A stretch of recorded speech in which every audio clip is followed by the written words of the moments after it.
Salutacions, saludos, molt bon dia, muy buenos días. Les habla su amigo Ferran Prat.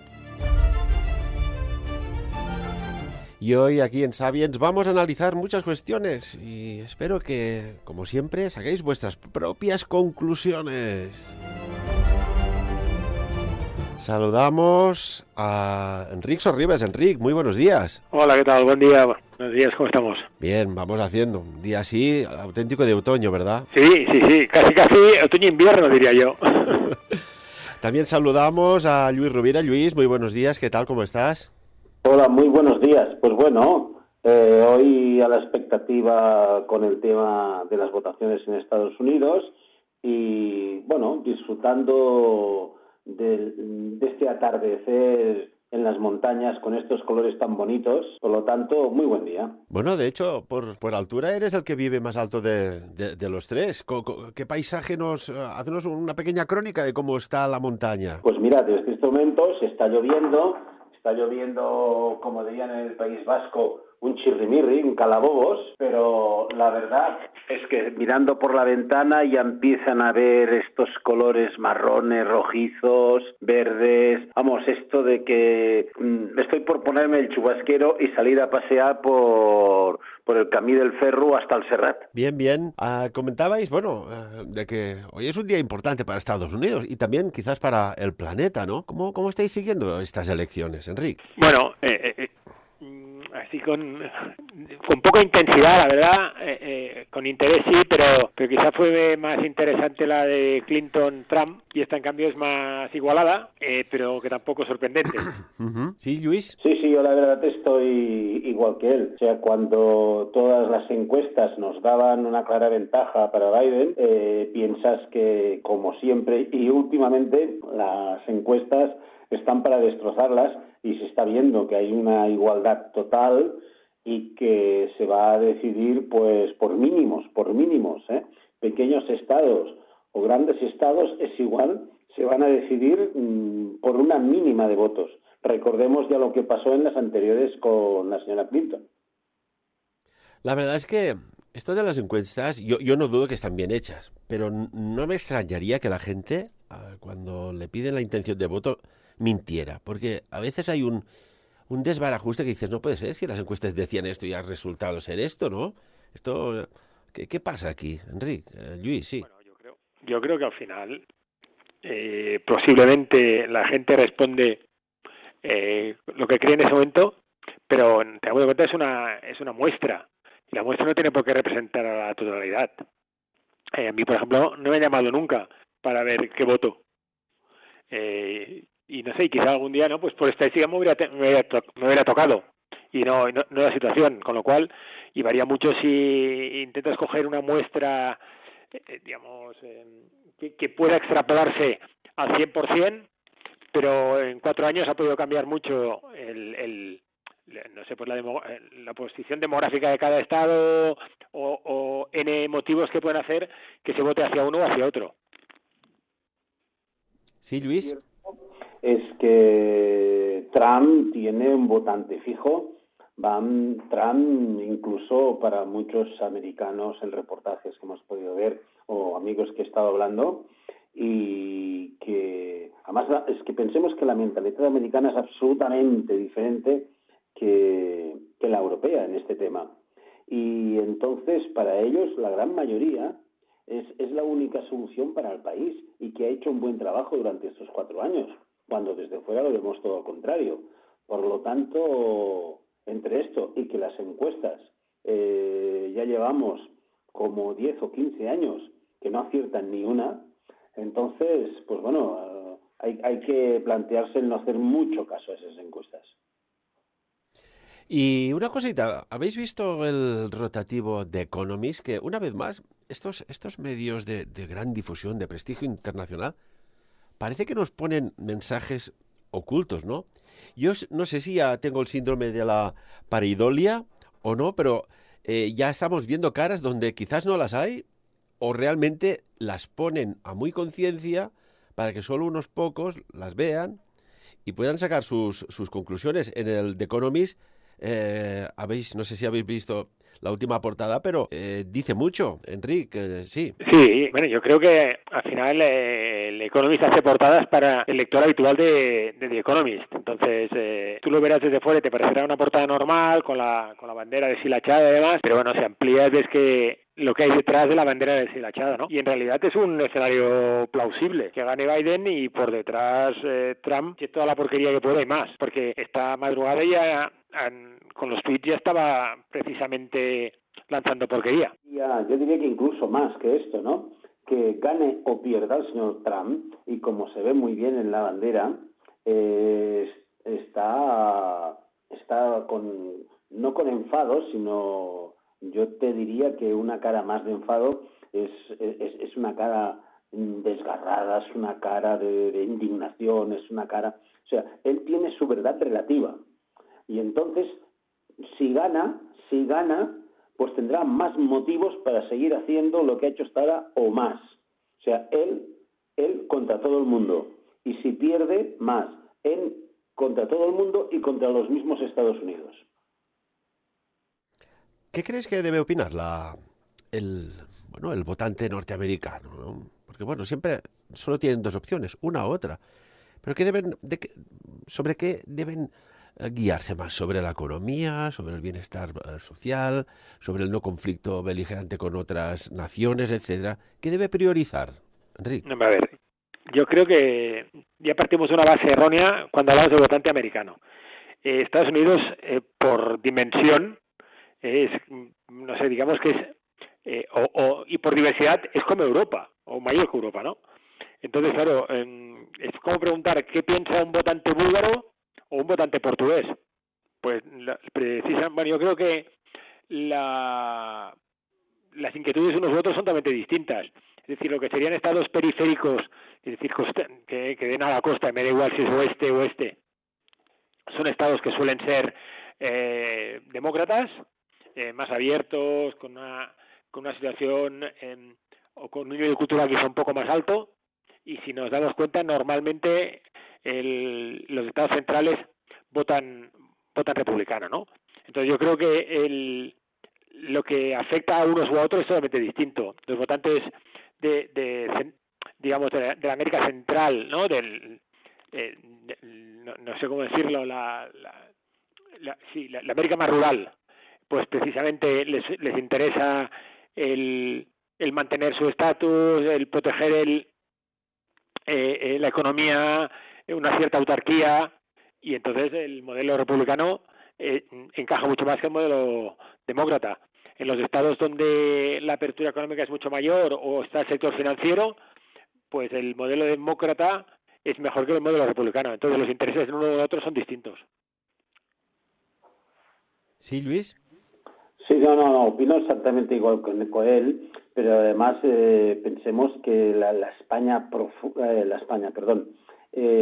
América profunda es muy diferente que toda la periferia, que los dos océanos no tienen nada que ver, y lo podemos ver si estamos viendo los mapas electorales donde está ganando el señor Trump y Biden. O sea, eso ya nos está diciendo que hay dos Américas, pero en el fondo, y tal como estáis diciendo, fijaros que si en España, que somos solo un pequeño estado de Estados Unidos, porque no recordemos otra vez que Estados Unidos es tan grande como Europa o más, entonces, si en España tenemos los diferentes puntos de vista, opiniones, maneras de ser, de pensar y culturas, en Galicia, en Andalucía, en Extremadura, en Castilla, en Cataluña, ¿qué es lo que no va a pasar en Estados Unidos con esos estados tan inmensos que tienen?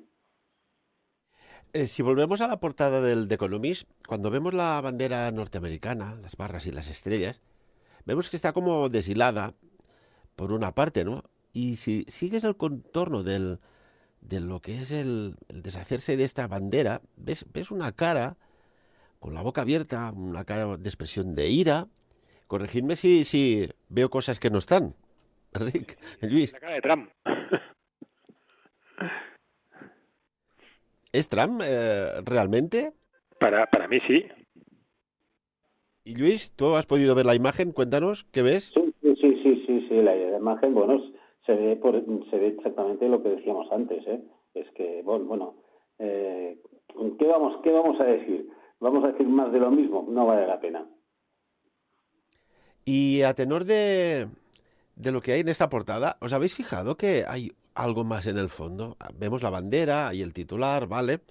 Pero hay algo más en el fondo que es como un cielo con nubes. ¿Os habéis fijado qué hay, Enric, Luis?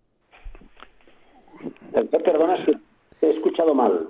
Digo que si os habéis fijado, hay en primer plano, en la primera capa, vemos la bandera deshilada, ¿no? Y hay una cara, evidentemente, y por la ley de asociación, pues se parece al señor Trump. Pero en el fondo, esas nubes en ese cielo, cierne algo extraño, con unos ojos. ¿Os habéis fijado? Pues no, yo no. Yo me había quedado con la cara de Trump. Ahora lo miro. ¿Y tú, Luis? Igual lo estoy mirando, pero no me he fijado en esto que dices, Ferran. Pues fijaos, y invito a todo el mundo que mire la portada del The Economist, esta última, de que en el fondo esas nubes tienen un contorno de una cabeza y unos ojos oscuros. Y aquí que vamos siguiendo y divulgando pues todo hallazgo arqueológico o protoarqueológico vinculado con el tema alienígena, con el tema extraterrestre, se ve claramente la cabeza de un gris, una nube de color gris con unos ojos de forma almendrada oscuros. Está ahí como segundo plano de esta portada. ¿Qué querrá decir el The Economist? ¿O ha sido por casualidad de que cuando diseñaba la portada pues ha parecido, pues parece una cabeza y unos ojos almendrados de un gris, ¿no? ¿Lo veis? Bueno, yo parto de base que por casualidad seguro que no hay nada. Entonces ya a partir de aquí... Yo no veo nada, por lo tanto no puedo decirlo. Y una cosita, si vamos a la pareidolia, que es cuando ves caras, la primera vez que oí esta palabra fue cuando investigamos un poco las caras de Belmez, ¿no? En esta localidad, en una casa, pues aparecían caras de la nada, se intentaban pintar, repintar, restaurar la pared y volvían a salir. Y fue la primera vez que oí la palabra pareidolia, ¿no? Cuando ves caras que a lo mejor son texturas, son formas, que las configuras, las unes y dices, uy, pues parecen unos ojos, una nariz, parece un cabello, una cabeza, un cuello, una boca, unas orejas. ¿Os ha pasado alguna vez de que vuestro cerebro humano pues vea caras donde hay objetos inanimados? Alguna vez sí, pero yo lo asocio al propio funcionamiento cerebral, que asimila las cosas a imágenes o a hechos que no son conocidos. Exacte. A més, la vista també a vegades ens juga males passades i llavors ens fa veure coses que realment no són, o coses que estan amagades i les veiem. Per exemple, si agafem un paper i girem, podem veure, no sé, la famosa vella, per exemple, no? Veiem coses que la ment està predisposada a veure. Vale, Luis, y ahora traduce para el 80% de los oyentes que nos escuchan desde el continente americano, desde Alaska hasta abajo Chile y Argentina. Cuéntanos. Sí, perdón, estaba hablando en catalán. No, y bien hecho, pero lo digo porque después me dicen, es que no he entendido lo que han dicho. Sí, no. Decía que la mente muchas veces la tenemos predispuesta a unos usos, a unas costumbres visuales, y entonces cuando vemos una imagen nos lleva a confundir. Y todos, vamos, ya desde la escuela hemos podido ver la famosa imagen, que no la ves, pero que tiene una abuela y que después es una bella mujer. O sea, la mente muchas veces nos engaña, incluso a veces por nuestros propios deseos. Esta imagen, este efecto óptico es realmente bueno, ¿eh? Y es curioso porque te tienes que como programar y desprogramar el cerebro, porque cuando miras la imagen, estas líneas, estas manchitas, ves una mujer anciana, pero si dices, a ver, vuelvo a mirar y quiero mirar con otros ojos, ves una mujer muy bella también, en su formato. Y dices, ¿cómo puede ser, no? Que en un momento veas una cosa y en la otra.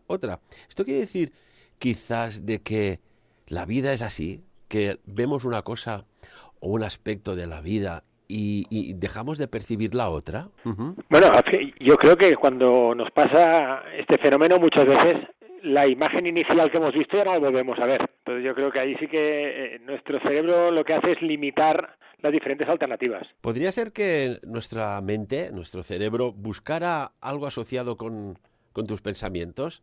Porque vamos a poner un ejemplo. ¿Quién no ha estado en el lavabo, en el baño, y normalmente el grés porcelánico que hay en el suelo pues tiene como texturas, formas, y no os habéis fijado que según cómo miras ves una cosa y según cómo miras ves otra? ¿No os habéis fijado en este detalle? Totalmente. Además, fíjate tú que estás viendo, no sé, como estás diciendo, ¿no? Baldosas en la pared con pigmentaciones, y si tú aprietas la vista, profundizas y te centras, ves que van surgiendo figuras. Esto no es nada más que un desajuste focal e imaginación. Bueno, de hecho, se ha utilizado este recurso desde muy antiguo, ¿no? Desde sociedades secretas, sociedades discretas, desde logotipos de marcas de coches, desde logotipos de muchas cosas, ¿no? De consultas, etcétera, etcétera. ¿Creéis que se aprovecha esta sutileza para ponernos en el subconsciente un mensaje? Sí, eso seguro. Es decir, el efecto subliminal existe en todo. Creo que hay una película que se llama El Cuarto Poder, que es antigua, y una de las aplicaciones que hay es los mensajes subliminales que aparecen en los anuncios de la televisión o en un programa cualquiera, que aparece una imagen muy rápida, que nosotros no somos conscientes, pero nuestro subconsciente sí. O sea, eso ya viene de lejos. ¿Sí, Luis? No, esto es verdad. El mensaje subliminal funciona y muy bien, y está demostrado. Yo me acuerdo ya de pequeño que lo prohibieron en su día en los cines, tal como está diciendo.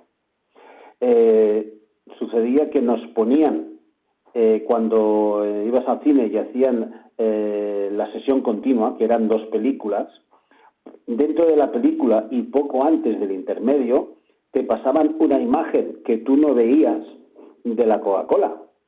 ¿Para qué? Para que al salir fuera si pidieras una Coca-Cola, y funcionaba.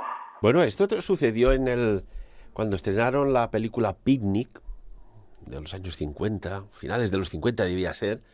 Esto, había un momento que tú no lo veías, pero tu subconsciente sí que lo veía, y salía un texto que decía, come palomitas, pero salía tan sumamente rápido que tú no lo percibías en el consciente, pero el subconsciente quedaba allí guardadita el mensaje.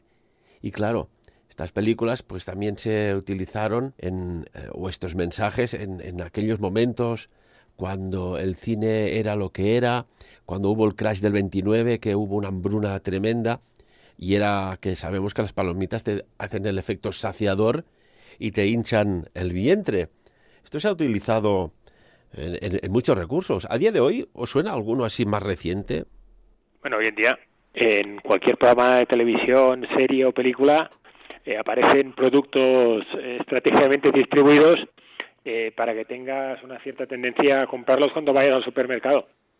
Luis, En publicidad está todo probado y más.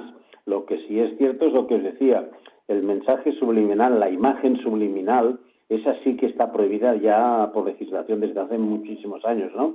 Lo que sí es cierto es que ahora te cortan en medio de un programa que acaba de empezar con mucha audiencia, te cortan y dicen volvemos en 20 segundos y te dejan ese anuncio. Eso te dejan marcado para cuando vas al supermercado o donde vayas a comprar. Una cosita, Enric, en esta película que mencionabas del Cuarto Poder, no, el actor principal era Humphrey Bogart.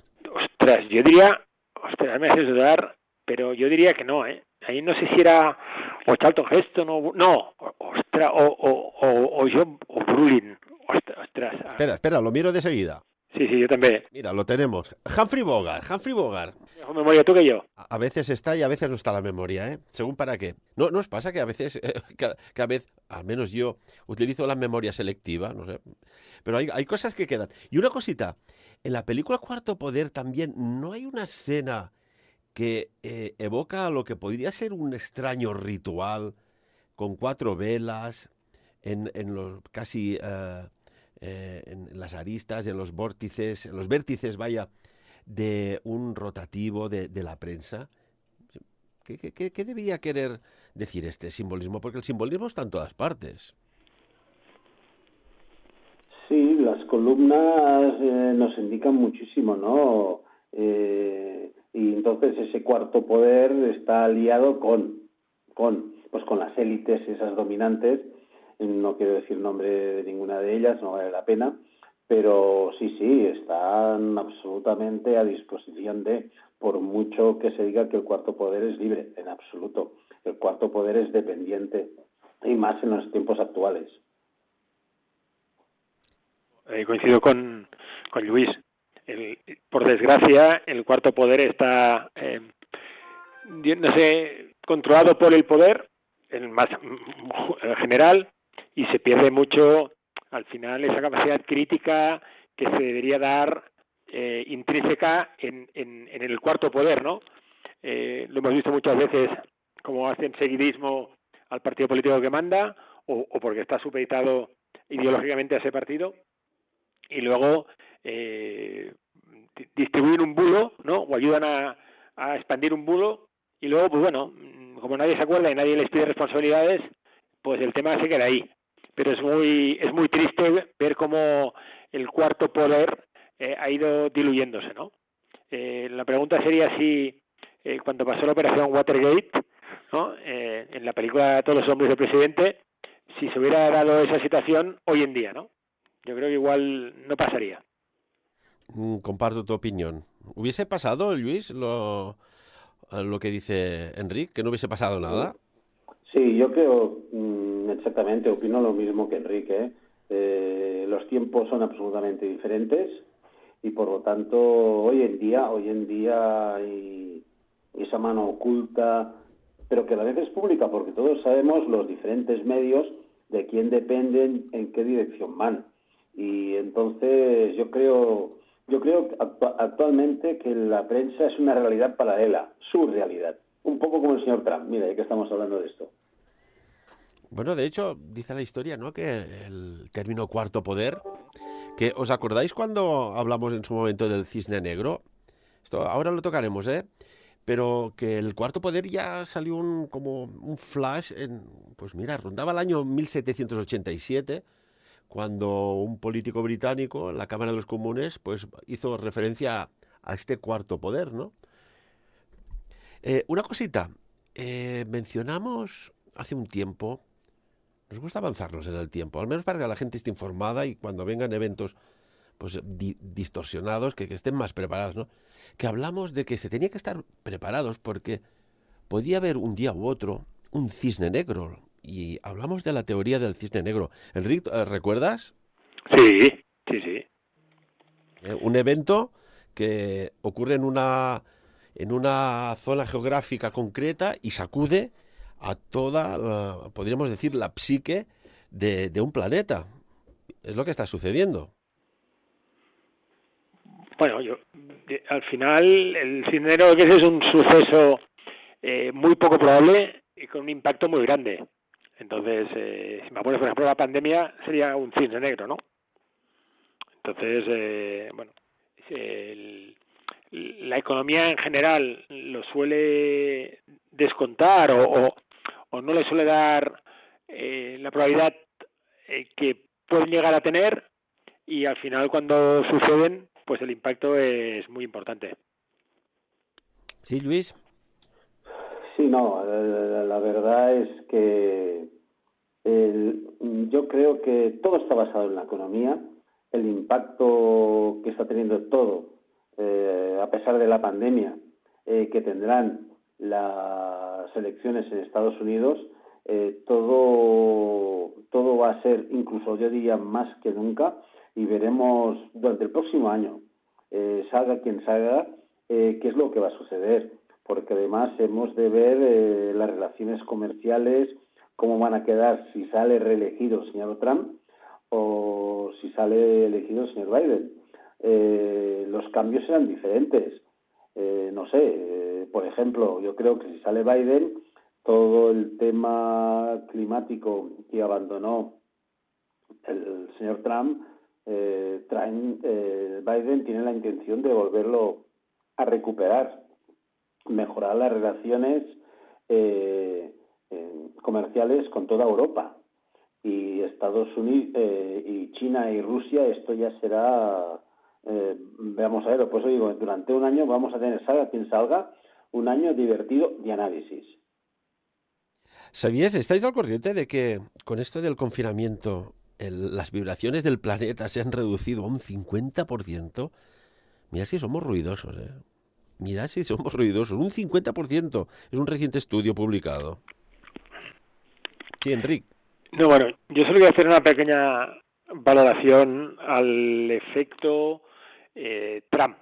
Trump puede ganar o puede perder, pero en parte Trump ya ha ganado, porque solo con el movimiento que ha hecho en el Tribunal Supremo americano se ha garantizado un éxito importante para lo que es la política republicana en Estados Unidos. Y aparte, que si se quiere luego reconducir algunas de las medidas que ha tomado, tardarán tiempo a poderlo hacer. No, él de entrada ya ha hecho su trabajo, y para los que seleccionaron para ponerlo allá, yo creo que ha cumplido y con creces, ¿no? Ha sido dar un rumbo, un cambio de giro a toda la política de sus antecesores, y hablo concretamente de un político que todos tenemos muy en mente. Me he olvidado del nombre de su antecesor, vamos, queda mejor. Del señor Obama.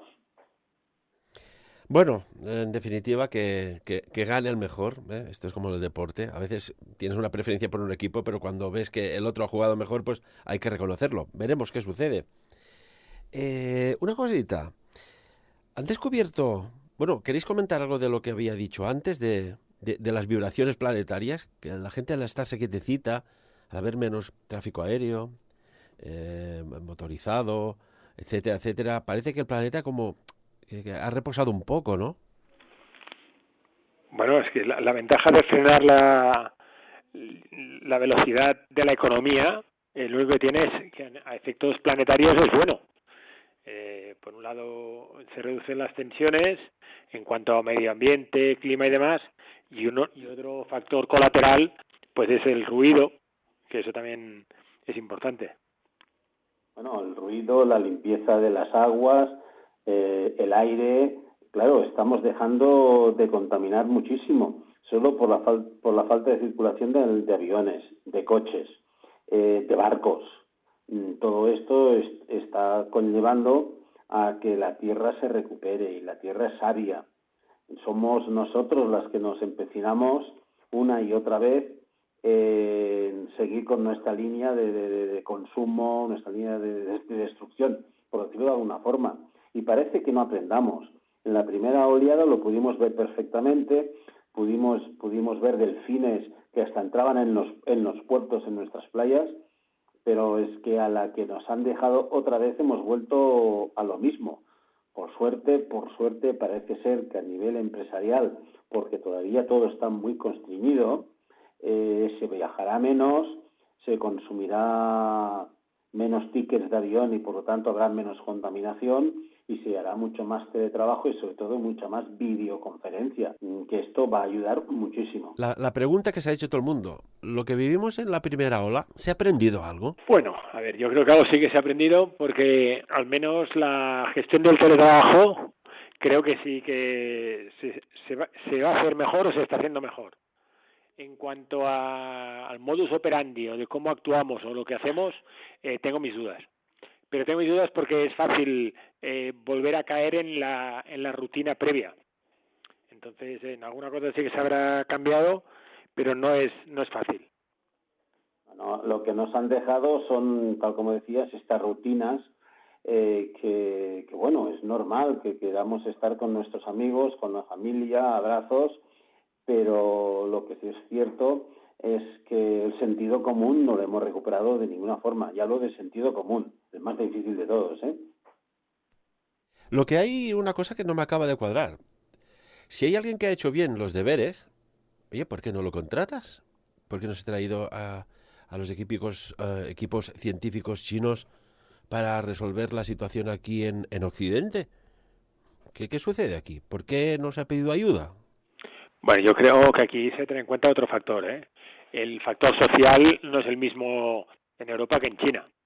Eh, en situaciones así de crisis o que necesitan movimientos radicales, la democracia no es el mejor modelo.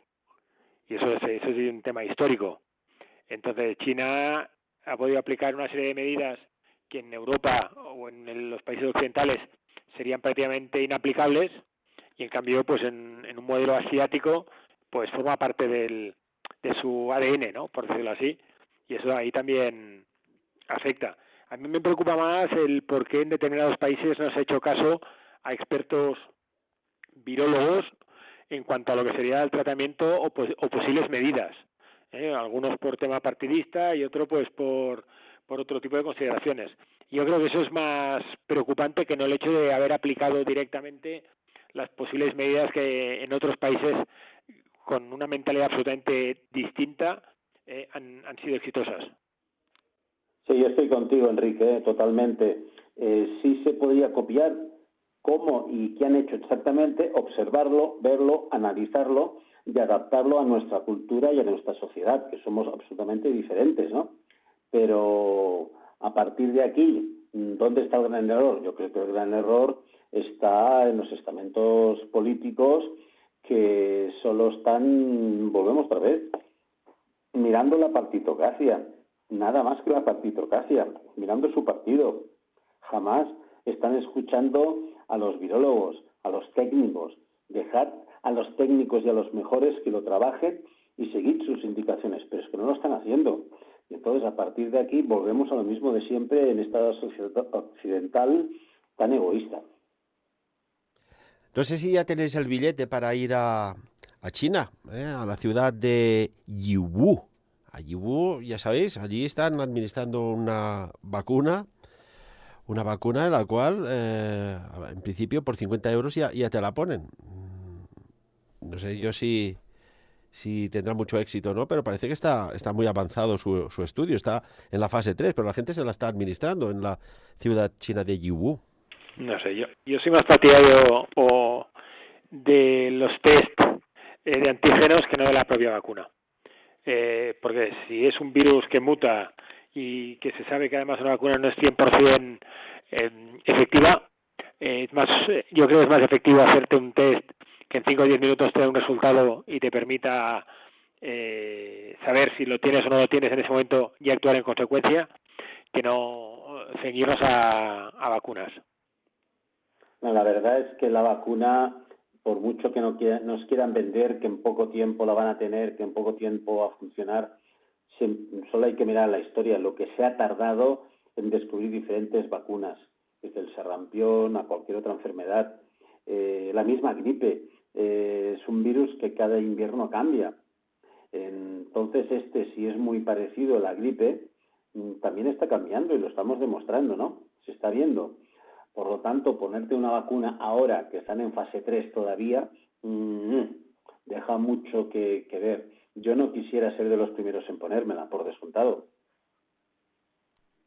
Bueno, esta última mutación que ha tenido este innombrable bichito es el D614G. O sea que todo cambia, todo varía y todo muta, ¿no? La sociedad muta también, nos hemos mutado. Si no, aún estaríamos en las cuevas como nuestros ancestros, ¿no? Alguien tuvo que salir a investigar, a explorar.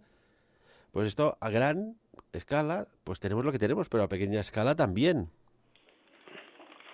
Sí, es evolucionar o morir, eso está claro. Pero aquí yo creo que volvamos otra vez a lo que decíamos, ¿no? Aquí son los virólogos, son los técnicos a los que tendríamos que escuchar, ver y seguir sus pautas, porque ellos son los que pueden y están trabajando, y creo que muy bien, para encontrar esta vacuna, y además por diferentes caminos, no solo por uno, por diferentes caminos. Tú, Ferran, por tu propio oficio, sabes muy bien que esto es así. Por lo tanto, lo que pasa es que no tenemos paciencia.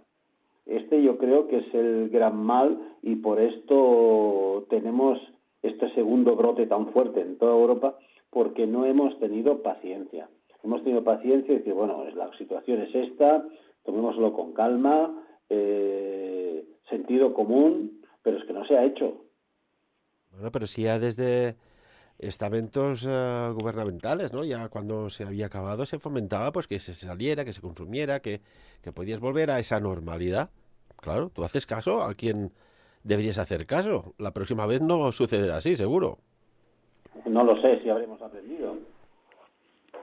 Yo creo que al final todo el mundo está dando palos de ciego, porque el comportamiento no ha sido ni como se pensaban. Todo el mundo hablaba de que en verano no, seguramente desaparecería y no desapareció. Está todo demasiado en ciernes como para tener criterios claros de cómo actuar. Sí, Luis. Sí, no. Pienso es que es exactamente igual que el Enric, ¿no? Entonces, bueno, aquí no nos queda más tiempo que ver por dónde van los tiros. Una cosita, en caso de confinamiento domiciliario, ¿ya tenéis preparadas actividades para con vosotros, con vuestra familia, o tendremos que correr como la última vez? ¿Qué hicisteis cuando estuvisteis confinados en casa? Enrique, sí. Bueno, yo tuve la suerte de que mi sector es un sector estratégico, estábamos de guardia, con lo cual durante el día venía a trabajar al despacho y eso pues ya te permite de alguna manera respirar, ¿no? Por decirlo así. Y luego lo que hice, pues bueno, leer, intentar hacer actividades o mantener el ritmo de estudios de la tropa, ¿no? De los niños. Y bueno, y ese era más o menos el día a día. E intentar de alguna manera hacer o continuar haciendo deporte para no volverme loco. Sí, un poco más o menos pues como Enric, ¿no? Sobre todo yo tengo la suerte de que estoy aquí en las montañas, en Llors, en este paraíso de la naturaleza. Además tengo la suerte en que tener un jardín bastante grande en el cual podía estar en el jardín, tomar el sol, porque además nos acompañó durante mucho tiempo, un buen tiempo, valga la redundancia.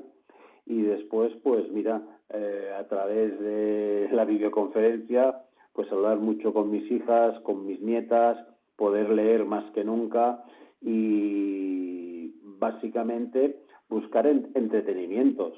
Y algo muy importante, recuperar mucho la conversación con la familia, que creo que esto ha sido, no es que se dejase de hablar, sino recuperar más esa conversación y estar más el uno por el otro, que el día a día, el trabajo, el estrés, hace que nos separemos, ¿no? Pero nos hemos podido reencontrar. También es cierto que si miramos las noticias, en algunos hogares ha pasado todo lo contrario, ¿no?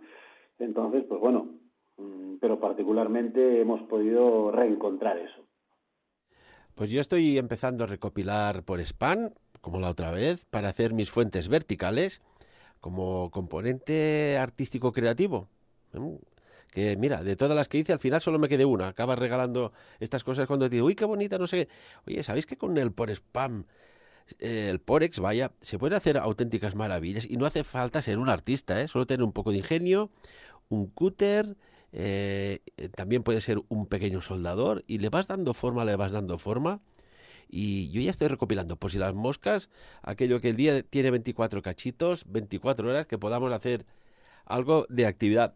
Una cosa, ¿estáis al corriente de que, bueno, es una pasada el MIT, el Instituto Tecnológico de Massachusetts está desarrollando una inteligencia artificial ya, que esto lo llevaremos encima, y podremos reconocer si una persona tiene, pues, está infectada o es asintomática del innombrable bicho por el sonido de su tosido. Ojo a qué niveles se está implementando ya la inteligencia artificial. Y la pregunta es, bueno, pues esto bien, pero ¿y si llevas el dispositivo y alguien tose cerca de ti? ¿Qué haces? ¿Te apartas? ¿Le dices, oiga, usted no debería hacerse una PCR o una TMA? ¿O apretas a correr? Sí. Hombre, yo creo que es difícil la certeza al 100%. Entonces, ojito. Porque si tuviéramos una certeza del 100% en todo, pues ya seguramente hubiéramos superado la pandemia, ¿no? Y no es el caso. Entonces, ojito con los falsos positivos o con los falsos negativos. Es que en el caso que estás diciendo, Ferran, si alguien tose, primero tiene que llevar una mascarilla, que es la que nos va a proteger a los demás, y los demás también llevarla, de entrada. Después veremos que sea más o menos efectiva, pero eso es lo mínimo que hemos de utilizar. ¿Recordáis cuando empezó todo esto que ya decíamos, oye, pero si en los países nórdicos, normalmente, la gente educada, civilizada, cuando tosen, no tosen a la mano ni al aire, tosen al pliegue del codo, ¿no? Que queda todo filtrado allá. Porque si tú te toses en la mano, esa mano va toqueteando cosas y vas esparciendo. Supongo que de esta habremos aprendido la lección de un poco más de civismo y de higiene. Bueno, yo el otro día hablaba con un amigo mío doctor. Lo que decía es que una de las cosas que se debían aprender, o lecciones a aprender de la pandemia, vienen derivadas de si tienes cualquier sintomatología asociada a un resfriado, gripe o lo que sea, utiliza mascarilla, y por el mismo motivo, si tienes sintomatología de gripe o un poquito de fiebre, pues no vayas a trabajar, ¿no? Y con eso igual solucionaríamos otros problemas. No, volvemos un poquito a ese sentido común, en este caso en higiene, en prevención y sobre todo en responsabilidad. Y aquellos que a veces estaban, pues, de tipo subclínico, ¿no? O realmente ya tenían un gripazo de narices y, bueno, pues su sistema inmune les permitía tirar adelante, ¿no? Con algún paracetamol por aquí y algún antiinflamatorio por allá, e ir a trabajar. Esto ahora supongo que cuando vayan los dos moviéndose por aquí y por allá, pues la gente ya no, ya realmente hará bondad, ¿no? Que decimos, se quedará en casa, hará su cuarentena, como se hacía antes, ¿no? Bueno, y si no, lo que decíamos, el aplicarte la mascarilla ante cualquier mínimo síntoma, aunque luego no sea nada. Ahora que dices esto de mascarilla, aún no entiendo cómo... Esto yo creo que es un poco de irresponsabilidad, ¿no?